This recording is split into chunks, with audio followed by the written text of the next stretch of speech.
and I think we're ready to begin. All right. Hello, and thank you all for joining us. My name is April Leverrier, Email Marketing Specialist with Kepware. I will be moderating today's webinar. Joanne Okvath, Kepware Applications Engineer, will host our presentation. In today's webinar, Joanne will provide a technical overview of the product updates occurring in KEPServerEX's version 5.14 release. The webinar will also include a live product demonstration. If at any time during the presentation you have a question, please raise your hand or type directly into the questions pane using your GoToWebinar control panel, and we will respond as efficiently as possible. I will now turn the presentation over to Joanne. All right, well, welcome everybody. Like I said, we are recording this, and that recording will be sent out after this webinar is completed, and you can find that on our YouTube channel. You have this poll up in front of you where, what part of the world are you from? I'm going to go ahead and close that and share the results with you. Looks like we got 62% from North America, and followed by Europe and AP, and then some from South America and other parts of the world. So international audience, thank you all for joining, taking time out of your day or evening or mornings, early mornings, to be with us here today. All right. You will see some more polls throughout this webinar. I'm a big fan of polls, just to keep the interaction going. I am also joined here by my fellow applications engineer, Sam Elsner. He will be offline answering your questions. So as I present, if you type your questions into the question pane, he will answer those and then pass those to me if they're relevant for the entire audience, and we'll probably do some Q&A at the end as well. All right. So everybody should be able to see my screen now, and we're ready to kick off with the first feature, or first poll question. So first thing I want to know, how much experience do you have configuring KEPServerEX? We try to make these webinars fairly tailored to your experience level. So I want to know how much experience you have configuring KEPServerEX. Are most of you on this call new to the server, or are you experts? So go ahead and answer that question for me. Great, thank you. I see that a lot of you are responding, so that's good. And I'm going to let this run for a couple more minutes. Please respond to the poll if you have a moment. Okay, great. I'm going to close it out and share these results with you. So it looks like we got a pretty even distribution from 1 to 3, so leaning towards the beginner side here. So I'll be sure to explain a little bit more when I go through demos and things. But it does look like we have some experts on the call, so thank you everybody for joining again. Okay. Now this version, first thing I'm going to talk about is just a small enhancement here, but could have a very large impact for you if you use Allen Bradley Control Logic's driver. And it's larger packet sizes to allow you to do faster device communication. And Allen Bradley Control Logic, one of our most popular drivers, now has this field, and you see it in the device properties wizard here, to bump up connection size to 4,000 bytes. And that's, previously it was limited to only 500. So that can be quite a gain. Now this is for Control Logic's devices that are running firmware versions 20 and higher with the newer Ethernet modules. So we've done some testing here in-house and actually demonstrated that depending on the controller and the program, you can actually get communication speeds to the server over 100% faster if you use these higher packet sizes. So quite interesting there. Definitely allows you to tune your packet size to get some optimum throughput from the controller to the server. These major features we're not going to discuss in more detail, so I wanted to share that minor enhancement, and now the rest of the webinar will focus on some of these more major details. First of all, Datalogger Plug-in. Now, this is what we use to connect to databases and now perform something called store and forward. Also in this release, new Siemens device model, S7-1500. So if any of you are using that model, we now support that in our TCP/IP Ethernet driver. Now we also have automatic tag generation for certain Siemens device models as well. And I'll talk about what automatic tag generation means. It actually makes things a lot easier for some of you. And finally, our electronic flow measurement EFM suite supports liquid measurement. So that's very exciting for us in this version 5.14 release. Okay, so let's explore Datalogger Store and Forward a little bit more in depth first off here. Many of you may be familiar with our Datalogger plugin.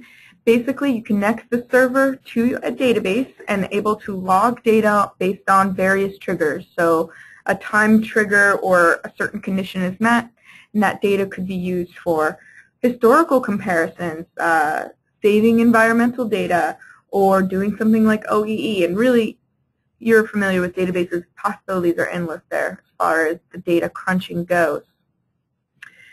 All right, now Datalogger Store and Forward, the story behind here that we're framing this with is maybe you're in an industry like food and beverage or pharmaceutical, and you're subject to these really rigorous audits because you're subject to very high quality standards to avoid maybe tainted food or tainted medication because human health and well-being is at stake.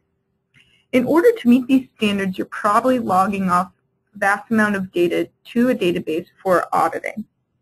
And you might have a device or a controller on your production line that's totalizing batch data, maybe for a batch of soda, handing that off to KEPServerEX, and then we're mapping that with the Datalogger plugin to a database. So this enhancement with the Store and Forward is meant to account for a scenario where maybe this connection between the database and KEPServerEX is cut. That could happen simply a switch fails, right? Or the SQL server becomes so busy that a write request times out. If you're subject to really tight auditing and quality standards, simple loss of communication, you could get heavy fines. Worst case scenario, you don't catch something before it leaves the warehouse and it could harm your consumers, right? So pretty bad consequences there. The question being now is how much data loss can you tolerate? If it's just for a minute, 30 minutes, maybe that's fine. If it gets into the hour realm, maybe that's where you get into trouble. That's where Datalogger Store and Forward comes in to help. What we do is we will buffer data locally until that connection is restored. Once the connection is restored, we return the most oldest data and then continue logging the newer data as well. Just adding that extra layer of reliability, right? So now I'll switch into our live demo here. Not going to get into a terrible amount of detail. So this is the server, and I'm going to go into our Datalogger plugin and add what we call a new log group, and that would allow me to log my information to the database that I had specified. Now, you see Store and Forward, and I can click to enable that. Default storage directory is just program data, but that's configurable by you. You can store that off to even a network location. And then you determine your storage size for the file, and that can be up to 2048 megabytes. All right, pretty simple there. For those of you not familiar with Datalogger, in my Data Map tab, if I add an item, this is where I would browse my server for items that I wanted to log to my database from different devices. For example, a timestamp from the server. Okay, so that's it for Datalogger. Any questions there? Pretty nice enhancement, but I'm thinking that maybe some of you will appreciate this enhancement even more. Automatic tag generation for Siemens devices. And before we kick this off, I, of course, am going to launch another poll here. And I want to know if you're using the Siemens TCP IP Ethernet driver. And not only do I want to know if you're using it, but I want to know if you're using it with 300 device models, 400 device models. It's multiple answer questions, so you can answer both, or if you're using it with other device models. So go ahead and answer that question. Do you use the Siemens TCP IP Ethernet driver?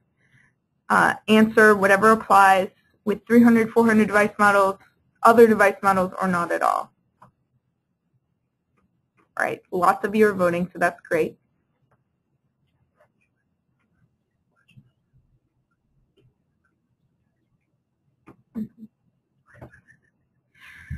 We're getting a couple questions in from the Datalogger section, and I'm going to go ahead and hold those for the Q&A section at the end because they are good questions. So we'll hold those till Q&A and continue with the Siemens section right now.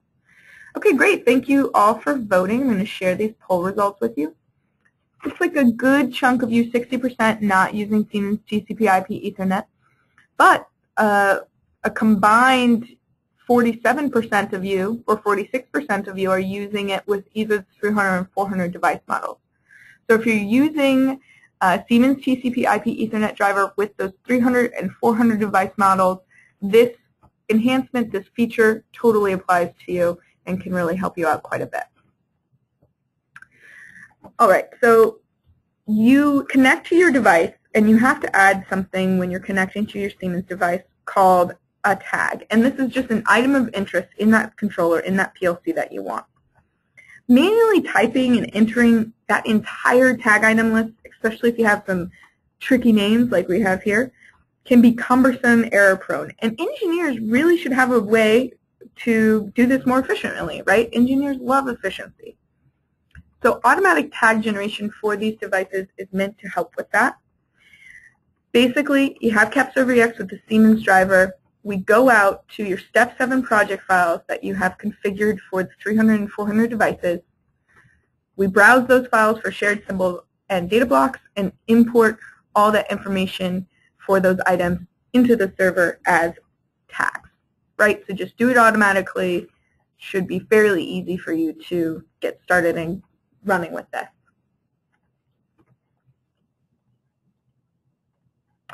I'm sorry, some of you said the screen froze with the poll result, and that is because I didn't take it down. So I'll just go through these slides one more time. Manual entry can be tedious if you have tricky names, but KEPServerEX is going to ping Step 7 project files for shared symbols and data blocks and import those into the server as tags. Okay. Luckily, screen no longer frozen for the demo, so I'll do a live demo for you.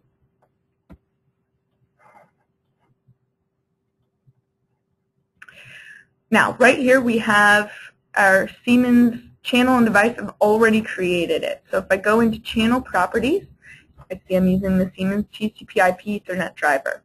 I'm not actually connected to a live device here. I don't need to be because I'm going to generate my tags from the Step 7 project file.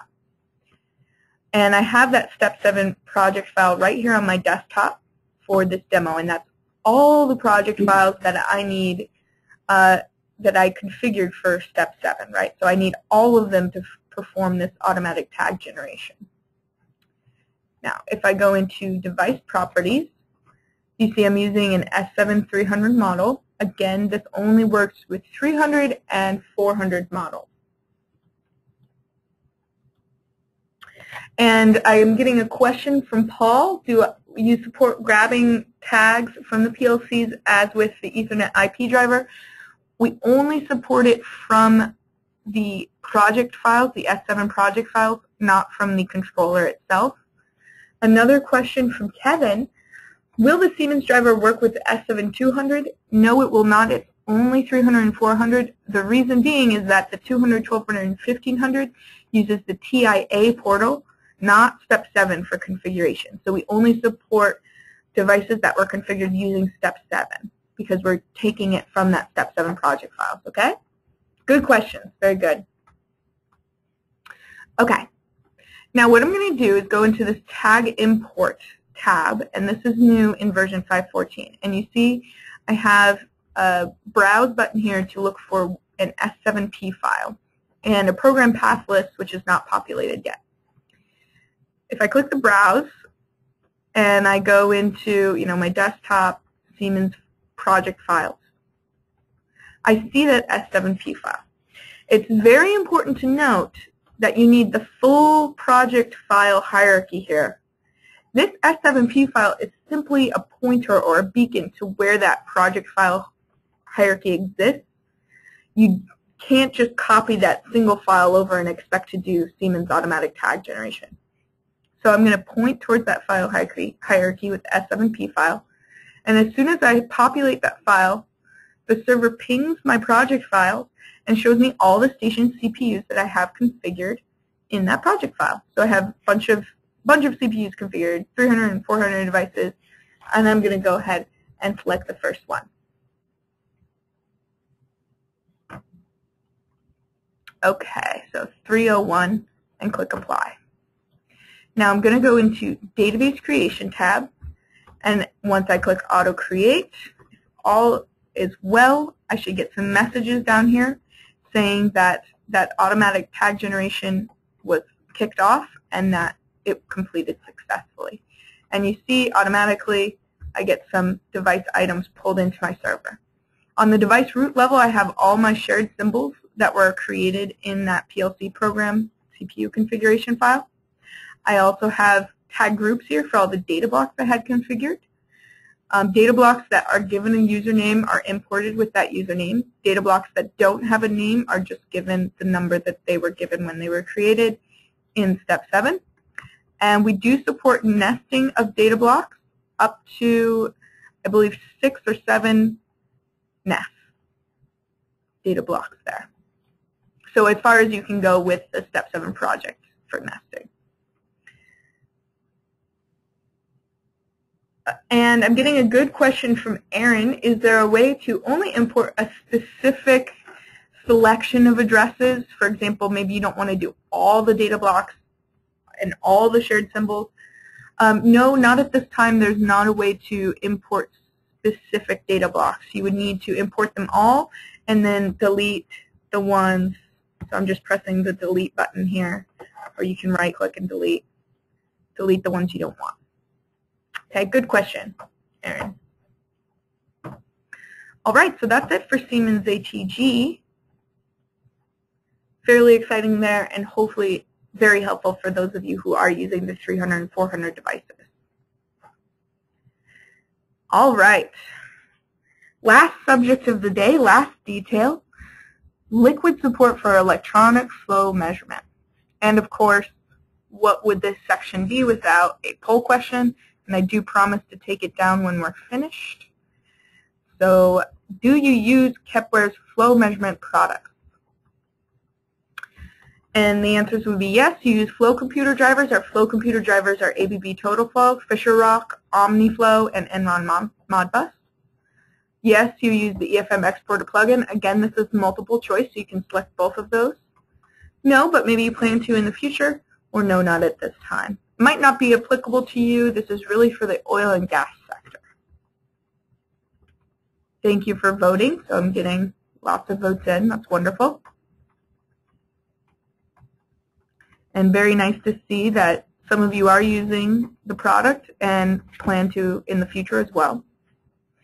I'm going to let this go up a couple more minutes or seconds. Won't leave you hanging for minutes there. Okay. So if I share that with everybody, we see that majority, as I suspected, not using the electronic flow measurement product. Again, this is specific to certain industry, which is oil and gas. But nice to see that some of you are using the drivers, and even we got a slight 1% just under the wire there for the EFM Exporter plugin. And some of you do plan to use that in the future, so that's wonderful to see. So I'll go ahead and hide that. Okay, so let me set the stage for you with this product. You're an oil and gas company, and you've been mining natural gas, maybe in these shale fields. And you're learning about these new exciting opportunities in something called natural gas liquids, or NGLs. And so maybe you decide to explore an opportunity in NGLs in the western U.S. What do you need as a company in order to investigate this opportunity and take advantage of it? Well, you need a way to separate and refine these natural gas liquids to make that fuel suitable to send and sell to other companies and businesses. So you might use something called a fractionator local to that shale site in order to do that, to separate out those natural gas liquids. Now, like most oil and gas companies on the market, the amount of money you're making really highly dependent on the accuracy and reliability of the measurements you're making of how much fuel you're sending to your end users. So things like the purity of the fuel, the volume of the fuel, really affect that bottom line, right? Now, these oil and gas producers, they use measurement applications already called FlowCal and peak gas, and as the name might hint at, this is for measuring gas, natural gas moving through a pipeline for filling. So now you're moving into this natural gas liquid market, and you want to use the same solutions to measure the liquids.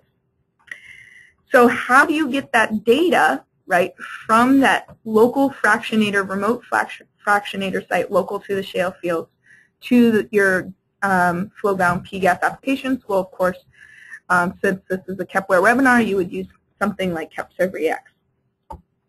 So to support measurement of these high-value natural gas liquids, we've added liquid measurement support to our EFM exporter, as well as to our Fisher Rock and OmniFlow drivers. And that's the long and the short of it. Let's get into our nice little demo here.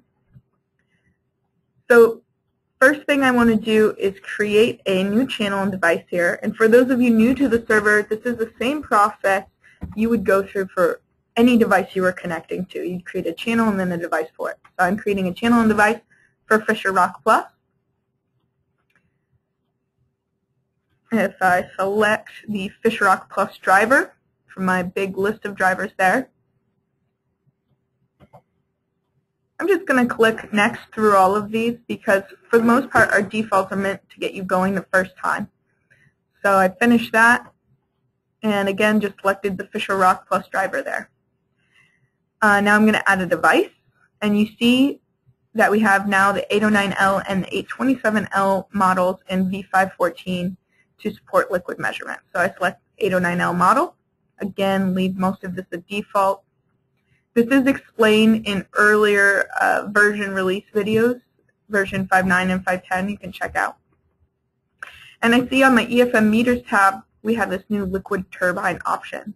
So I can just add meters, can add up to 6, however many that Flow computer is supporting, and they'll automatically be configured by the driver. And then finish, and that's it. I also already have an OmniFlow computer channel and device created. You see I selected the OmniFlow computer device driver. And if I go into device properties, you can see that I selected liquid firmware, which is the new change. I also have EFM mapping where I can map from my device addresses to the server where to go and get that historical daily and batch data from the meter. Now I also have an EFM simulator on my server. This is something we created to help our partners and staff demo the EFM functionality. So with the EFM simulator, I can generate simulated meter data to show you how our EFM exporter plugin works. So I'm going to go to the EFM exporter plugin. Again, this was introduced in version 5.9, and if you want more details on configuring this, you go back to those earlier videos. So I'm going to add a poll group and do on-demand polling, and you see right off the bat that we have the liquid meter folder now. So I can poll both liquid and gas meters at the same time in the same poll group. Add some meters, add my simulated meters. I can also add in this group any of the meters I've already configured on the server. So for my Fisher Rock device or my Omni device, I'm not going to add those now, but I do have the option to. So I go into exporters. We only support FlowCal CFX export format for now. I can choose my history type, 11, 12, or 13.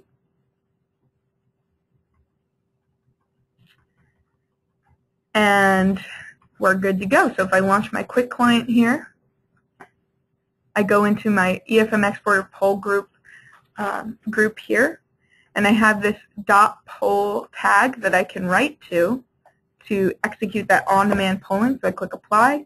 You see I get a 1 to show that I'm polling with my exporter.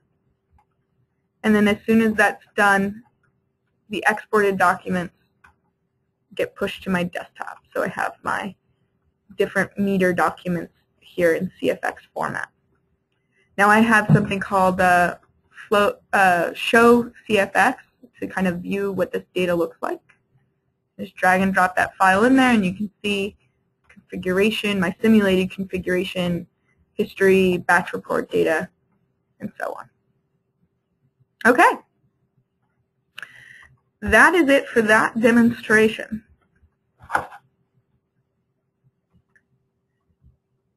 So I'm getting some questions about cost for these updates and these upgrades. If you already have paid for the plugin, so say you already paid for the Datalogger plugin and you're on support and maintenance, you get the V514 upgrade with the Datalogger store and forward, you get that free. So if you've already paid for it and you're on support and maintenance. If you're not on support and maintenance, you can contact us to try to get on it to get those upgrades complimentary.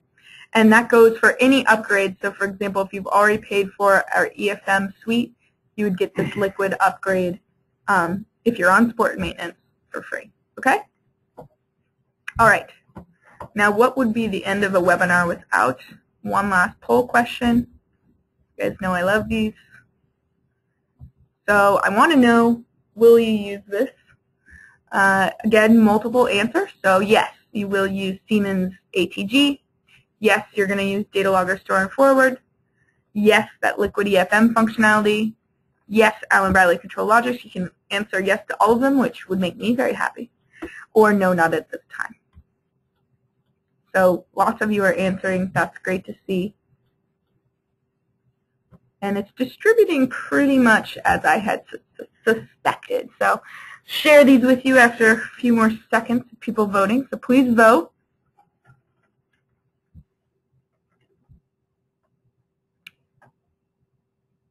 And it's coming in that many of you are going to use the new features, so that's great. If you haven't voted, go ahead and put your vote in. Be heard by us at Kepware. Okay.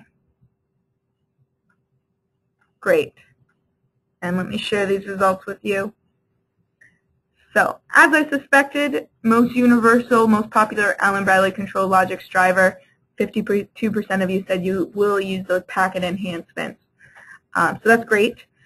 Datalogger and Siemens ATG, also quite popular. I did suspect that would be popular as well.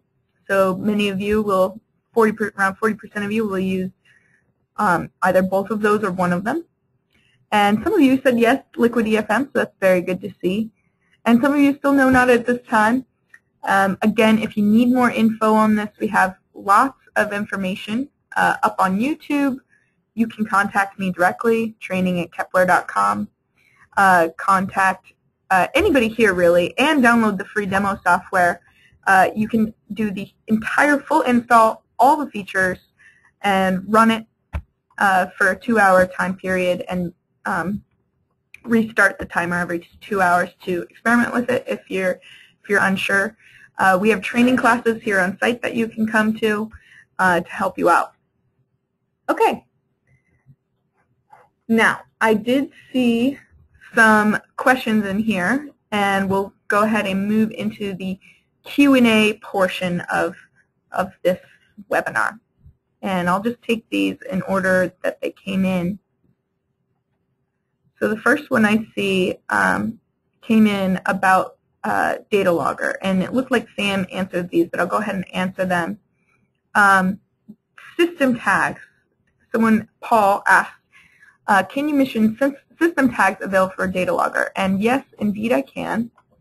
So system tags, for those of you who don't know, are tags in the server that are not input-output connected to the device tags.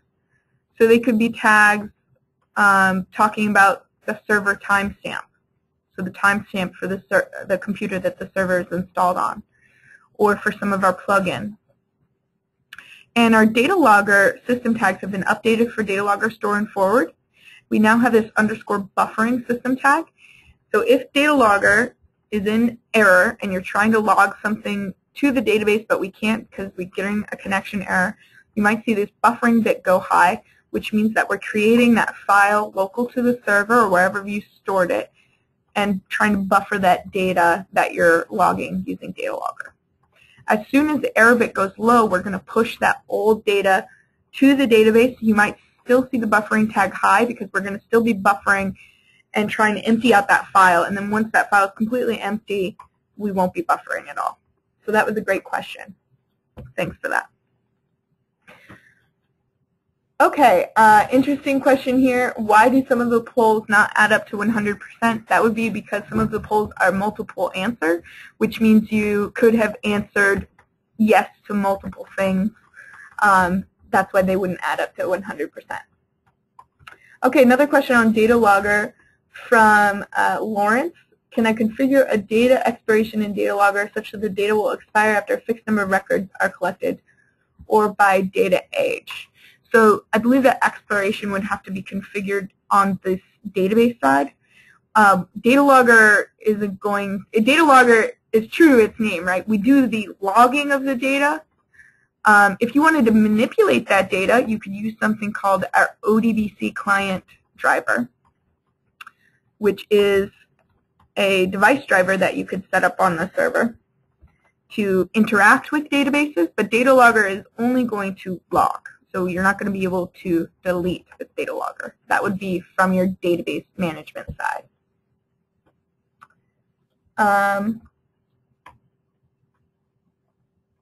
And it looks like a lot of these questions applied to individuals. So some of these I'm not going to share, but I think Sam did a pretty good job of answering a lot of them. As I'm talking here, he's been furiously typing. So that's really nice to see. If we did miss some of your questions, we will, of course, follow up with you after this webinar is completed. Okay, I have a question from Robert. Of course, I love questions on training since I do most of the training here. Do you have remote training for the software? Robert, we do not have any formalized remote training as of now. We do have the 2-day class we offer in Portland, but you can get in touch with me if you need, an hour, half-hour demo. Happy to accommodate that. As well as we do on-site classes. So if you have a group of employees in your company that would like some KEPServer training, I can come out, or we can send a trainer out for a couple days to do some training at your facility. Is it possible to get a copy of the slides? Yes, it is. We will send out a PDF copy with the follow-up email. Follow-up email will go out 48 hours after this webinar. And yep, we have a monthly training located in Portland, Maine, as well as the option for some of those on-site classes. Okay, that's good. Lots of questions coming in. And one question on Datalogger that Sam just answered, do you make available error codes returned from the database server, for example, SQL error codes? And yes, we do publish those ODBC errors to our server event log. So good question there. And thanks for answering, Sam, because I didn't know the answer to that.